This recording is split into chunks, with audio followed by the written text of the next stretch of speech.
Well, welcome back. The global economic crisis is hurting the aviation sector, with the International Air Transport Association reporting huge falls in premium class travel. Asia is leading the collapse. Business Channel reporter Lisa Crefeld asked Emirates VP for Australia, Stephen Pearse, just how his airline is weathering the storms. Well, there's lots of figures out there showing the impact, and there's no doubt that there is an overall softening of demand worldwide.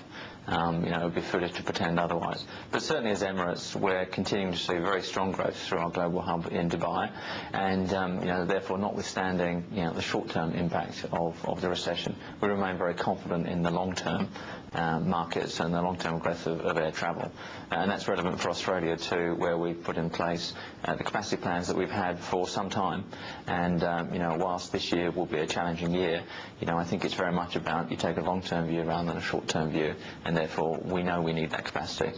And it's not going to be an easy year; it'll be a challenging year, but the investment's required because travel will come back and will continue to grow in the long term, and we need to be well placed for it. So how are you adapting to the crisis? How is it shaping your 2009 expansion plans? Well, certainly there's been some adjustments in terms of our growth. We're still very much growing. We're taking 19 new aircraft this year, 18 passenger, one freighter. But we're focusing more of that growth in very obvious growth markets such as Africa and the Middle East, which perhaps are sort of less traditional, and then using the additional capacity to sort of fill in and grow and continue to establish ourselves in existing markets. And therefore the growth here in Australia would be part of that, for example, as opposed to opening perhaps as many new destinations as we would have done in previous years. What has passenger response been like to the new A380s?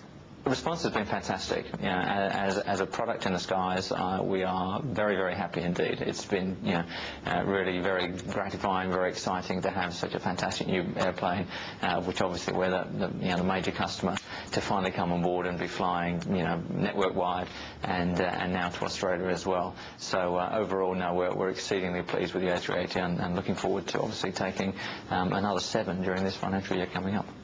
How many passengers that would normally travel first class are now travelling business class to try and cut costs? All companies will take, the measures that they need to take to respond to, an economic situation. And, it's not atypical for corporate travel policies to change, etc., etc.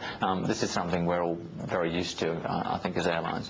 And therefore, what other airlines may or may not do in terms of trying to promote their services, it's up to them. Certainly, on behalf of Emirates, we're committed to operating, obviously, a full service, high quality 3-class operation on our long haul routes, and whilst the corporate market is going to react in its particular way to the economic downturn, there is still very much a need for first class, for business class, and for economy class. So we're pushing them all very strongly. How much load are you seeing on the Australasian routes? How much is direct traffic between Australia and the UK and Europe, and how much is destination or stopover traffic to the Middle East? For Emirates, Europe is a very significant both source market and destination market, so to and from Australia. Clearly this is going to be a challenging year for that.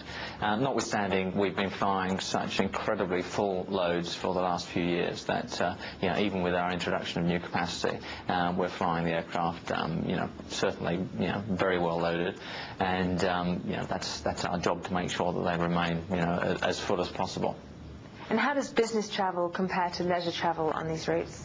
Australia is a big tourism destination, there's no doubt, so leisure travel is the majority of travel to and from Australia.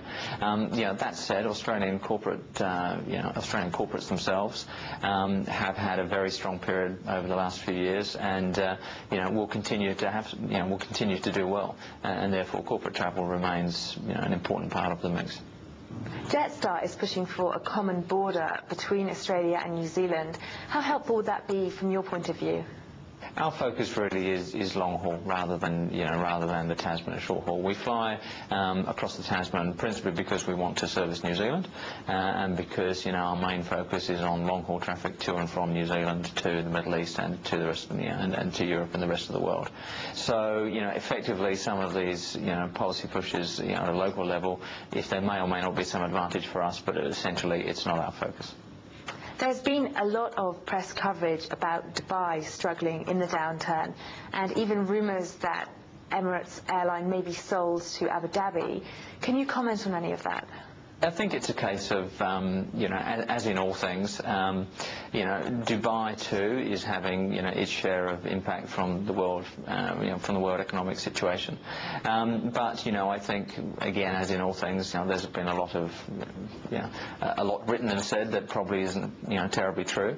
Certainly I can say, we're just focusing on, getting on with the job. I don't see Dubai as, as really sort of, as it were, the bubble exploding. Yes, there's a reaction to the world economic situation, but essentially, we're carrying on, making the necessary changes, and, as for the other rumours and speculation, really, haven't got anything to say to them.